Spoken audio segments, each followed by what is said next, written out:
भाजपा संगठन महापर्व का पीएम मोदी 2 सितंबर को शुभारंभ करेंगे। सेनामी के सदस्य के साथ प्रदेश के अभियान का होगा आगाज। उपराष्ट्रपति जगदीप धनखड़ के उत्तराखंड दौरे का दूसरा दिन, देहरादून ऋषिकेश एम्स में कार्यक्रमों में शिरकत।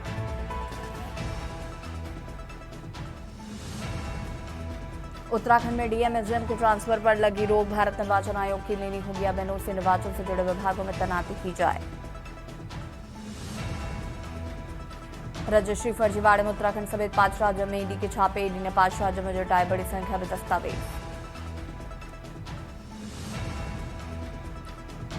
चारधाम यात्रा के दूसरे चरण के लिए रोजाना 5,000 हो रहे पंजीकरण, 15 सितंबर के बाद यात्रा फिर पकड़ेगी रफ्तार। प्रदेश में अगस्त का अंतिम दिन रहा महीने का सबसे गर्म दिन, आज 5 जिलों में तेज बारिश का येलो अलर्ट जारी। आप देख रहे हैं के न्यूज, खबरों का सारथी। नमस्कार, खबर उत्तराखंड में आप सभी का स्वागत है। मैं हूं आपके साथ यशु शुक्ला। अक्सर से खबर आपको बता देता है, जहां पर कस्तूरबा गांधी छात्रावास में वार्डन पर कार्रवाई। शिक्षा विभाग में वार्डन पर की कार्रवाई, लापरवाही बरतने के आरोप में हॉस्टल वार्डन को हटाया। भोजन माता चौकीदार को शिक्षा विभाग को हटाने की तैयारी, 2 दिन पहले किशोरियों के गायब होने पर हुआ था हंगामा। छात्रावास में परिजनों ने किया था हंगामा।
भोजन माता चौकीदार को शिक्षा विभाग की हटाने की तैयारी, 2 दिन पहले किशोरियों के गायब होने पर हुआ था हंगामा।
उपराष्ट्रपति जगदीप धनखड़ के उत्तराखंड दौरे के दूसरे दिन ऋषिकेश एम्स पहुंचकर एक पौधा मां के नाम कार्यक्रम में शिरकत करते हुए पौधा लगाकर उपराष्ट्रपति ने पर्यावरण संरक्षण का संदेश दिया। उपराष्ट्रपति जगदीप धनखड़ ने मंच से बोलते हुए बंगाल में हुए महिला डॉक्टर के साथ रेप हत्या पर चिंता जताई। वहीं एम्स के फैकल्टी मेंबर्स और डॉक्टर्स से मुलाकात करके ऋषिकेश एम्स द्वारा स्वास्थ्य के क्षेत्र में किए जा रहे कार्य की जानकारी भी ली।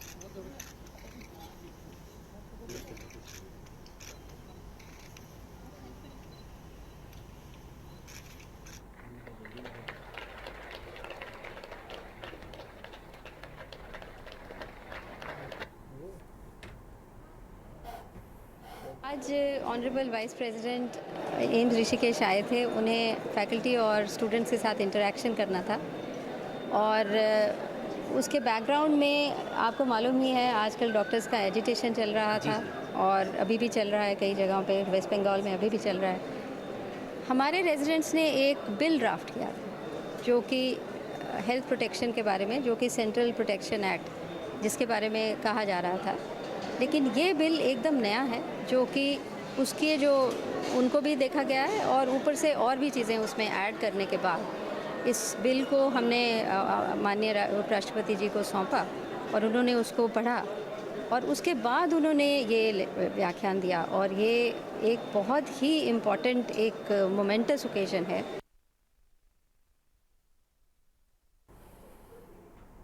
हल्द्वानी शहर में बढ़ते अपराध असामाजिक गतिविधियों पर नकेल कसने के लिए पुलिस ने देर रात व्यापक अभियान चलाया। एसएसपी नैनीताल के निर्देश पर यह अभियान शहर के विभिन्न क्षेत्रों में चलाया गया। अभियान का मुख्य उद्देश्य अपराधों पर नियंत्रण रखना और महिला सुरक्षा को प्राथमिकता देना रहा है और शहर के कई इलाकों में पुलिस की टीमों ने रात में गश्त करते हुए संदिग्ध लोगों की चेकिंग के दौरान कई वाहनों की जाँच भी की गई।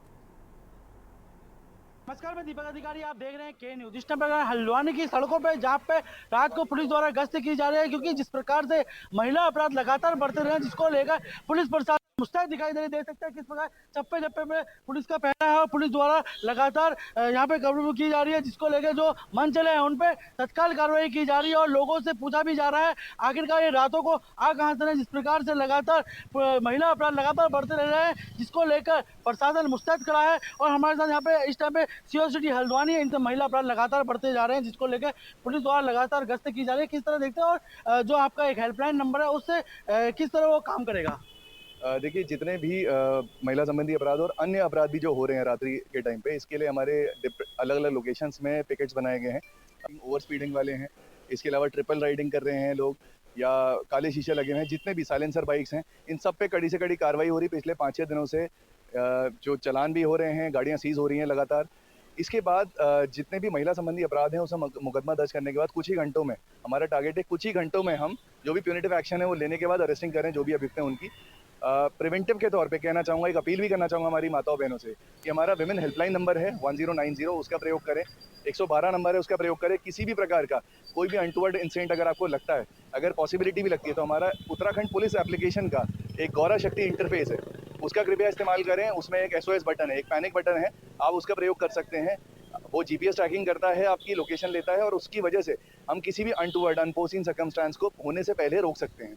तो देख सकते हैं किस प्रकार से पुलिस द्वारा लगातार रोडों पे चेकिंग किया है। देख सकते हैं इस बार जो रात को जो मंचले हैं उनको पकड़ा जा रहा है और सख्त उस टाइम पे कार्रवाई की जाए। तो देख सकते हैं इस टाइम पे सीओ सिटी हल्द्वानी द्वारा लगातार हर चौराहे पे, हर जगह पे पुलिस प्रशासन मुस्तैद खड़ा है और जिस प्रकार लगातार जो लोग हैं उनको भी यहाँ पे राय दी जा रही है, उनको यहाँ पे बताया जा रहा है कि रात में अनुचित न घूमे, क्योंकि जिस प्रकार से पुलिस प्रशासन सशक्त दिखाई दे रहा है, महिला अपराध लगातार बढ़ते जा रहे हैं। तो देखते हैं ट्रैफिक यहाँ पे पुलिस भी आ गई है, इस पर लगातार पुलिस प्रशासन द्वारा तत्काल यहाँ पे एक्शन लिया जा रहा है और उसके चलते ही लोगों के यहाँ पे चालान भी किए जा रहे हैं। जिस प्रकार से हल्द्वानी में महिला अपराधों पे रोक लगाने के लिए पुलिस प्रशासन इस टाइम पे सशक्त दिखाई दे रही है और पुलिस प्रशासन द्वारा लगातार कार्रवाई भी की जा रही है। दीपक अधिकारी, के न्यूज के लिए हल्द्वानी। कोटद्वार की नदियों में हो रहे अवैध खनन को लेकर स्थानीय प्रशासन ने सख्ती करनी शुरू कर दी है। कोटद्वार तहसील के एसडीएम सोहन लाल सैनी ने जानकारी देते हुए बताया कि अवैध खनन को रोकने के लिए एक संयुक्त टीम बनाई गई है जो लगातार क्षेत्र में छापेमारी कर रही है और अवैध खनन में लगे वाहनों को सीज कर वैधानिक कार्रवाई कर रही है।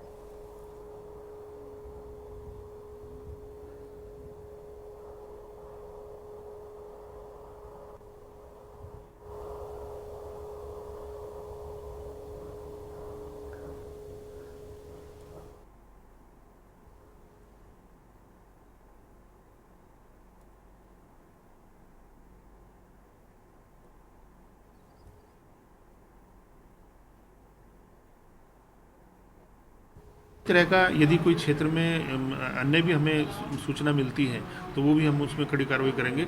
साथ ही साथ मैं आपको और भी बता दूं, हमने जो खान अधिकारी हैं उनके यहाँ से भी और हमारे यहाँ से भी पुलिस और रेवेन्यू एक टीम गठित की गई है जिसमें लगातार जो है छापेमारी की कार्रवाई की जा रही है और उसमें कुछ ट्रैक्टर ट्रॉली हम लोगों ने सीज भी किए हैं। और जैसे ही हमें कोई इस तरह की कोई गतिविधि मिलती है तो अवैध खनन बिल्कुल भी जो है कोई बर्दाश्त नहीं किया जाएगा और उसके विरुद्ध जो है कड़ी कार्रवाई की जाएगी। क्रिकेट एसोसिएशन ऑफ उत्तराखंड की ओर से देहरादून में 15 से 22 सितंबर तक उत्तराखंड प्रीमियर लीग यानी कि यूपीएल का आयोजन किया जाएगा। इसमें पंजाबी सिंगर हाडी सिंधु उद्घाटन सत्र में अपनी प्रस्तुतियां देंगे। इस बार महिला और पुरुष वर्ग के मुकाबले 7 होंगे। जियो सिनेमा पर प्रतियोगिता का लाइव प्रसारण होगा। क्रिकेट एसोसिएशन के सचिव महिम वर्मा ने बताया कि प्रतियोगिता में महिला और पुरुष टीम के कुल 16 मुकाबले खेले जाने हैं। देहरादून के रायपुर स्थित अंतर्राष्ट्रीय क्रिकेट स्टेडियम में प्रतियोगिता के मुकाबले होंगे। आकाश मधवाल, एकता बिष्ट, नीलम बिष्ट, मानसी जोशी जैसे कई सितारे इसमें प्रतिभाग करेंगे। 15 लाख है, वो इसमें 7 और 3 लाख है। इसके अलावा जो है हमने मेंस में मैन ऑफ द टूर्नामेंट के लिए 1 लाख रुपए रखा है। एक बाइक है, वो इसमें 25,000 है और एक एक्टिवा है। और हर मैच में men's man of the match का या वुमेन ऑफ द मैच का 10,000 रुपये प्राइज रखा है। ये है कि मेंस में 25 लाख विनर्स है, रनर्स में से 12 या 15 लाख है, वुमेन्स में 7 और 3 लाख है। इसके अलावा जो है हमने मेंस में मैन ऑफ द टूर्नामेंट के लिए 1 लाख रुपए रखा है। एक बाइक है, वो इसमें 25,000 है और एक एक्टिवा है। और हर मैच में men's man of the match का या वुमेन ऑफ द मैच का 10,000 रुपये प्राइज रखा है। 5 फ्रेंचाइज मेंस में है और 3 फ्रेंचाइज गर्ल्स में है इनिशियली, जो नेक्स्ट है वो बढ़ेंगे। ये मैचेस कहाँ पर? मैचेस राजीव गांधी में होंगे, लाइव चलेगा सोनी पर, अदर ओटीटी पे लाइव चलेगा। राजीव गांधी इंटर स्टेडियम में होंगे। इसमें प्राइज की बात करें तो प्राइस का ये है कि मेंस में 25 लाख विनर्स है, रनर्स में का से 12 या 15 लाख है, वुमेन्स में 7 और 3 लाख है। इसके अलावा जो है हमने मेंस में मैन ऑफ द टूर्नामेंट के लिए 1 लाख रुपए रखा है। एक बाइक है, वुमेन्स में 25,000 है और एक एक्टिवा है। और हर मैच में men's man of the match का या वुमेन ऑफ द मैच का 10,000 रुपये प्राइज रखा है।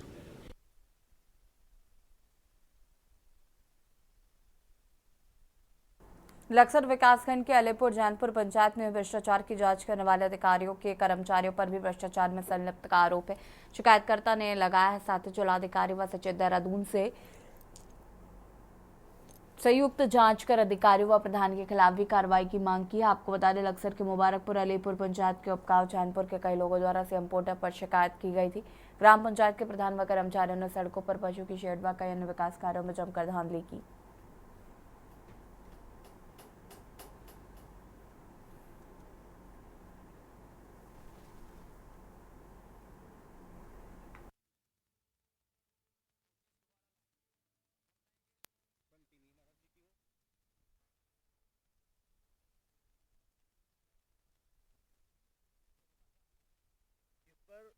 हमारे ब्लॉक प्रमुख खर्च कुमार दौलत जी भी यहाँ पर निरीक्षण करने के लिए पहुंचे थे और वीडियो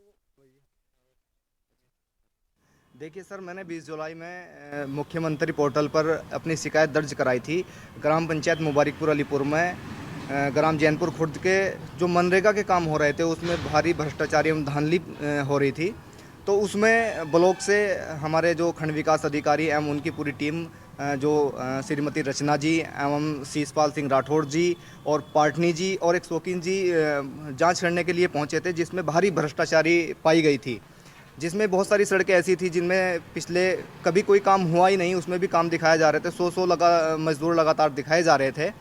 तो जो उसमें आज ब्लॉक से जो रिपोर्ट आई है वो रिपोर्ट बिल्कुल गोलमाल है। उससे प्रतीत ये होता है कि जितने भी ब्लॉक के अधिकारी हैं, चाहे वो शीशपाल सिंह राठौड़ जी हो, चाहे वो रचना जी हो, चाहे शौकीन जी हो, चाहे पाटनी जी हो, पूरी तरीके से वो भी इस भ्रष्टाचारी में, इस कूट रचना में पूरी तरह से इन्वॉल्व हैं।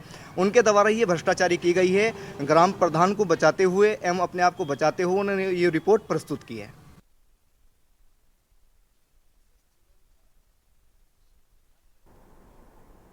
राजधानी देहरादून के डोईवाला सामुदायिक स्वास्थ्य केंद्र में स्वास्थ्य शिविर का आयोजन किया गया, जिसमें 8 विशेषज्ञ चिकित्सकों द्वारा लोगों को विभिन्न स्वास्थ्य सेवाएं दी गई। वहीं इस बात पर देहरादून के सीएमओ डॉक्टर संजय जैन ने कहा कि देहरादून जिले में पीएम जनमन योजना के अंतर्गत सामुदायिक स्वास्थ्य केंद्रों में विशेष चिकित्सकों की उपलब्धता कराई जा रही है।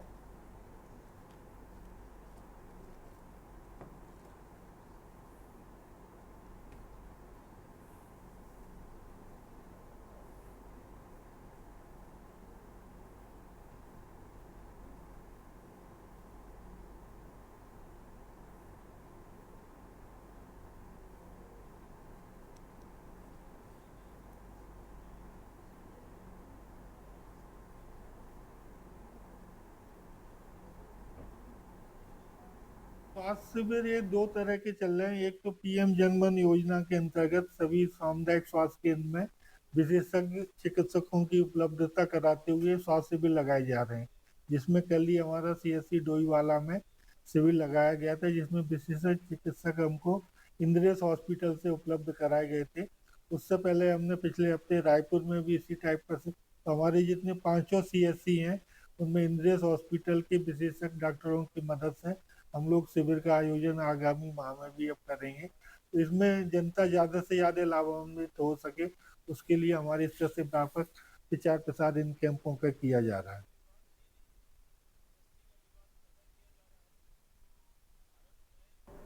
उत्तराखंड में बढ़ते महिला अपराधों पर सियासत शुरू हो गई है। महानगर कांग्रेस कमेटी के अध्यक्ष जसविंदर सिंह गोगी के नेतृत्व में इसलिए हॉल चौक पर राज्य सरकार का पुतला दहन किया गया।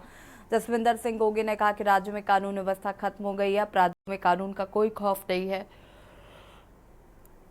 राज्य में आए दिन अपराध बढ़ रहे हैं, लेकिन सरकार का इस ओर ध्यान नहीं है। सरकार को चाहिए कि वो कानून व्यवस्था को दुरुस्त करे।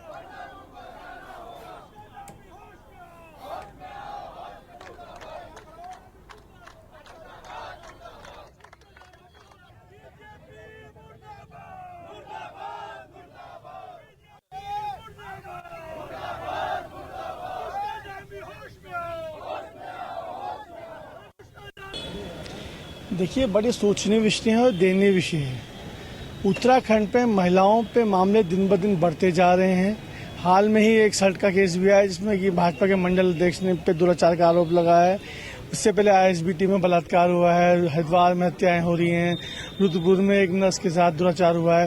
पूरे प्रदेश में जिस हिसाब से मामले महिलाओं पे बढ़ रहे हैं, बहुत ही सोचने वाला विषय है, दयनीय विषय है। और जो अपराधी हैं उनका मनोबल इस कदर तक ऊपर उठ चुका है कि एक अपराध का दूसरे अपराध करने में अंजाम दे रहे हैं और कानून व्यवस्था बिल्कुल शांत बैठी हुई है, कर क्या रही है। और भाजपा के मंत्री जो हैं अपनी सीट पर जाने के लिए दिल्ली और दिल्ली से देहरादून, और बहुत ही सोचनीय विषय है। इसमें जल्द से जल्द अगर सख्त कदम नहीं उठाए गए तो बहुत मुझे लगता है कि आने वाले समय में दिक्कत आ जाएगी। दिन ब दिन इतने मामले तो हमने पूरे जीवन काल में नहीं देखे जितने इस 5 साल में देख लिए।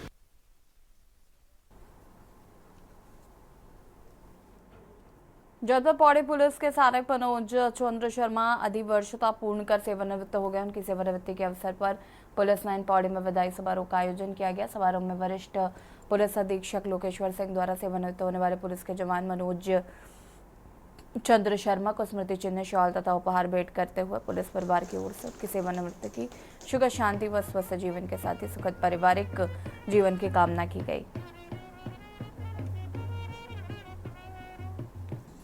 मैं मनोज चंद्र शर्मा, भूतपूर्व सैनिक, 2008 सितंबर माह में भारतीय वायुसेना में 20 साल की सेवा करने के उपरांत पुलिस में आया था और मैंने अपना कर्तव्य जो भी मुझे दिया गया उसको काफ़ी निष्ठा से संपादित किया।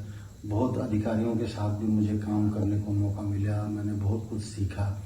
पुलिसिंग में मुझे ऐसा लगता है कि एक ऐसा जॉब है कि जो कुछ हमें नहीं सिखाया जाता है, किसी की आउट ऑफ टर्न मदद करना, जो हमारे कर्तव्य में नहीं रहता है, बुक्स में नहीं है, वो भी हमें करना पड़ता है। उत्तराखंड स्वास्थ्य विभाग की तरफ से मंकी पॉक्स को लेकर अलर्ट जारी किया गया है। सभी जिलों में सरकारी अस्पतालों और सीएमओ को जरूरी निर्देश दिए गए हैं।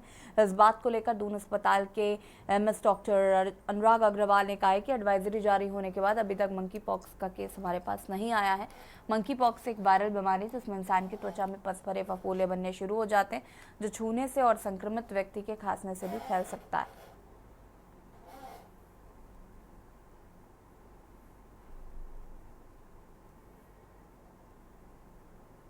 कोई भी केस हमारे सामने ऐसा नहीं आया है। बाकी हमारे डॉक्टर पूरी तरह अलर्ट है।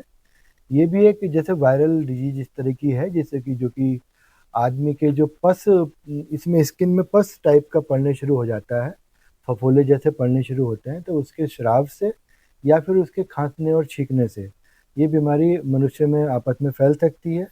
या फिर जहाँ पर बंदर का मांस, कच्चा मांस, इस तरह की चीज़ें खाई जाती हैं तो उस तरह के लोगों में इनमें ज़्यादा चांस रहेगा। तो ऐसे मैं भी बोलना चाहूँगा कि सिर्फ एक एडवाइजरी है, इसको हम लोग अपने स्तर पर पूरी तरह लागू करने की कोशिश कर रहे हैं। लेकिन ऐसा कोई भी पैनिक पब्लिक को नहीं होना चाहिए। ज़रूर से वो अलर्ट रहें। कोई भी इस तरह का बुखार है जहाँ पर स्किन में आपको लगता है कि फफोले पड़ रहे हैं, तो ज़रूर से अपने डॉक्टर को मिलें। वो एक मंकी पॉक्स का केस हो सकता है और उसकी जांचें हमारे यहाँ उपलब्ध है। मुख्यमंत्री धामी ने अपने गृह क्षेत्र खटीमा के शहीद स्मारक पहुंचकर उत्तराखंड राज्य स्थापना के लिए अपने प्राणों की आहुति देने वाले शहीद राज्य आंदोलनकारियों को श्रद्धांजलि अर्पित की। बता दें कि 1 सितंबर 1994 के दिन खटीमा में उत्तराखंड राज्य की मांग कर रहे राज्य आंदोलनकारियों पर पुलिस ने बर्बरतापूर्वक गोलियां चलाई थी, जिसमें 7 राज्य आंदोलनकारियों की जान चली गई थी।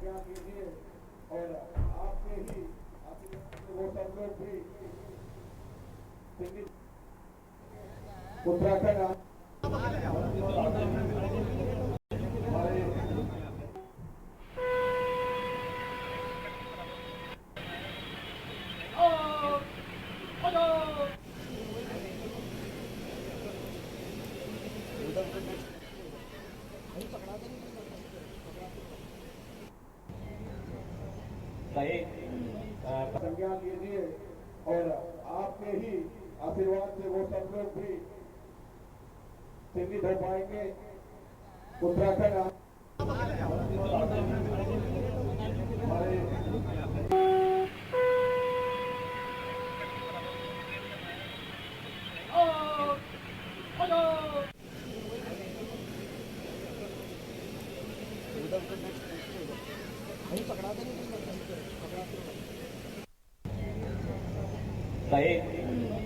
संज्ञान लीजिए और आपके ही आशीर्वाद से वो सब लोग भी सीमित हो पाएंगे।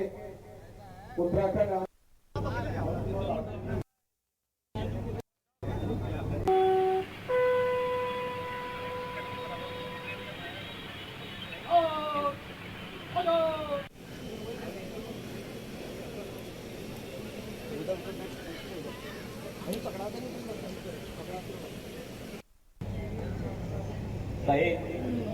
संज्ञान लीजिए और आपके ही आशीर्वाद से सीमित हो पाएंगे। उत्तराखंड और सीधे आपको लेके चलते हैं जींद, जहां पर हरियाणा के मुख्यमंत्री नाथ सिंह सैनी क्या कुछ कह रहे सुन लेते हैं। सभा के हमारे डिप्टी स्पीकर रणवीर गंगवा जी और आज इस जन आशीर्वाद रैली में जब आप लोगों का इतनी बड़ी संख्या में मैं आशीर्वाद लेने के लिए आप लोगों के बीच में आया हूं, तो उस समय जो आशीर्वाद देने के लिए, एक तरफा आशीर्वाद देने के लिए आज हमारे बीच में आए हैं दादा राम कुमार गौतम जी, और हमें आशीर्वाद देने के लिए जो आज यहां पर आए हैं ऐसे हमारे प्रदेश सरकार के मंत्री अनूप धानक जी, और हमारे आज जो आशीर्वाद देने के लिए आए हैं ऐसे जोगीराम सिहाग जी, और हमारी माता समान जो हमारी अंबाला की मेयर भी है, आज आशीर्वाद देने के लिए आई हैं श्रीमती शक्ति रानी शर्मा जी। भाइयों, इतनी भारी संख्या में जब आप लोगों का आशीर्वाद मिल रहा है और उस आशीर्वाद के बीच में हमारे इतने बड़े नेताओं ने भारतीय जनता पार्टी परिवार में शामिल हुए हैं, आज मुझे ये याद आ रहा है, मुझे वो ध्यान आ रहा है कि जब 8 तारीख को रिजल्ट आएगा, ये जींद की वो पवित्र भूमि है, ये जयंती माता की पवित्र भूमि है, इसको मैं प्रणाम करता हूं और मुझे आज गर्व है, मुझे वो समय याद आ रहा है। इसी भूमि के ऊपर 1987 में डॉक्टर मंगल सेन और चौधरी देवीलाल की जब सभा हुई थी, तो भाइयों हरियाणा प्रदेश के अंदर एक तरफा सीटें वो मिली थी, सरकार बनी थी। आज मुझे वो सिनेरियो याद आ रहा है कि जब 8 तारीख को रिजल्ट आएगा, हरियाणा प्रदेश की जनता 85 से ज्यादा सीटें दे करके से एक तरफा सरकार बनाने का काम वो करेगी। भाइयों, आज वो आशीर्वाद आप लोगों के बीच में, ये इस जन आशीर्वाद रैली के बीच में मैं आया हूं। मंच पर हमारे सभी मंत्रीगण, पार्टी के पदाधिकारीगण और इतनी भारी संख्या में आज इस जींद की पवित्र भूमि के ऊपर आप एकत्र आए हैं। आप सबको मैं दोनों हाथ जोड़ करके राम राम करता हूं, आप सबको प्रणाम करता हूं। साथियों, मेरी मातृशक्ति भी आज भारी संख्या में आज आशीर्वाद देने के लिए यहां उपस्थित है। मैं उनको भी हाथ जोड़ करके प्रणाम करता हूं। साथियों, चुनाव शुरू हो गया है और अभी कल ही चुनाव आयोग ने ये फैसला लिया। फैसला भी इसका कारण लिया क्योंकि हमारे अध्यक्ष महोदया ने चिंता जताई थी। चुनाव आयोग को एक पत्र लिख दिया कि आपकी जो घोषणा 5 तारीख को, ये एक तारीख को चुनाव की घोषणा है, इसमें लगातार छुट्टियां हैं क्योंकि 29 तारीख को शनिवार की छुट्टी है, आगे रविवार है, छुट्टी है, 1 तारीख को वोटिंग है, छुट्टी है, 2 तारीख को गांधी जयंती है, छुट्टी है, कि कहीं वोट के ऊपर फर्क ना पड़े। लोग अपना कार्यक्रम बना लेते हैं बाहर घूमने का। ये चिंता अगर किसी ने की, ये मोहनलाल कौशिक जी ने, हमारे प्रदेश अध्यक्ष ने की, कि ये लोकतंत्र, ये स्वस्थ लोकतंत्र होना चाहिए और लोग ज्यादा संख्या के अंदर अपना वोट दे सके। और ये चिंता करते हुए इन्होंने चुनाव आयोग को पत्र लिख दिया। भाइयों, इन्होंने तो चिंता की लोकतंत्र की और कांग्रेस का पेट। और खबर उत्तराखंड में फिलहाल इतना ही। देखते रहिए के न्यूज़ इंडिया। नमस्कार।